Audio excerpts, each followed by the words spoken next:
एक समय की बात है, पहाड़ियों और हरे भरे घास के मैदानों के बीच बसे एक छोटे से गांव में सैम नाम का एक छोटा लड़का रहता था। सैम केवल 7 वर्ष का था और जीवन उसके प्रति दयालु नहीं था। वह अपनी बुजुर्ग दादी के साथ गांव के किनारे एक छोटी सी टूटी फूटी झोपड़ी में रहता था। वे गरीब थे और गुजारा करने के लिए संघर्ष करते थे। एक दिन जब सैम गांव में घूम रहा था, उसकी नजर बाहरी इलाके के पास एक पेड़ से बंधी एक अकेली बकरी पर पड़ी। अपने मैले बालों और कोमल आंखों वाली बकरी बिल्कुल अकेली और खोई हुई लग रही थी, जैसा कि सैम को महसूस हुआ था। सैम सावधानी से बकरी के पास आया, लेकिन जल्द ही दोनों बहिष्कृत लोगों के बीच एक बंधन बन गया।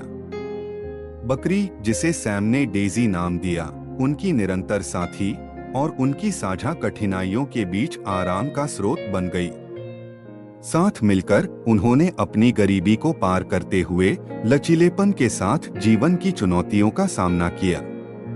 सैम और डेजी को मैदानों में खेलना, अल्प भोजन साझा करना और तूफानी रातों के दौरान एक दूसरे को आराम देना जैसी साधारण खुशियों में खुशी मिलती थी। गांव ने लड़के और बकरी के बीच विशेष मित्रता को देखा और उनकी कहानी उस जगह पर आशा का प्रतीक बन गई जहां आशा अक्सर दुर्लभ थी। जैसे जैसे मौसम बदला, त्रासदी क्षितिज पर मंडराने लगी। गांव को भयंकर सूखे का सामना करना पड़ा और मनुष्यों और जानवरों दोनों के लिए भोजन दुर्लभ हो गया। घास के मैदान भूरे हो गए और एक समय बहने वाली नदी घटकर मात्र छोटी सी धारा बनकर रह गई। घने कोहरे की तरह निराशा गांव पर छा गई। सैम की दादी बीमार पड़ गईं और गांव वाले जीवित रहने के अपने संघर्ष में अधिक सहायता नहीं कर सके।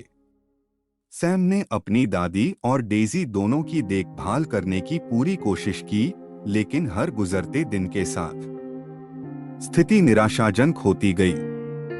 एक शाम जब सूरज क्षितिज से नीचे डूब गया और सूखी जमीन पर लंबी छाया डालने लगा, सैम घर लौटा और पाया कि उसकी दादी की हालत बहुत खराब हो गई थी।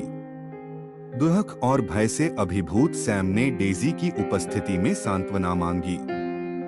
उसने उसे अपनी चिंताएं बताईं और बकरी ने बदले में उसे थपथपाया, जैसे कि उसका दर्द समझ रही हो। भारी मन से सैम को एहसास हुआ कि उसे अपनी दादी और डेजी दोनों की खातिर एक हृदय विदारक निर्णय लेना होगा।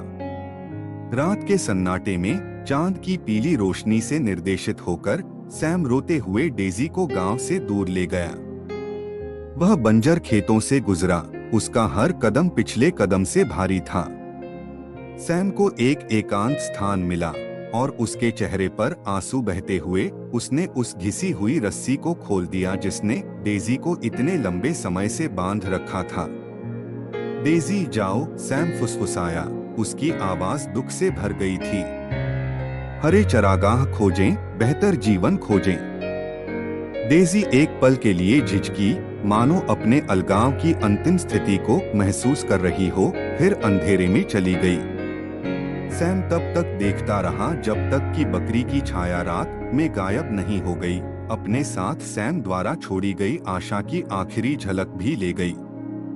इसके बाद के दिनों में सैम की दादी का निधन हो गया और गांव ने एक दयालु महिला और एक लचीले लड़के दोनों को खोने का शोक मनाया। एक समय का जीवंत गांव एक उदास जगह बन गया, जहां एक छोटे लड़के और उसकी बकरी की याद सता रही थी, जिन्होंने त्रासदी के बावजूद एक दूसरे की संगति में खुशी के क्षणभंगुर क्षण पाए थे।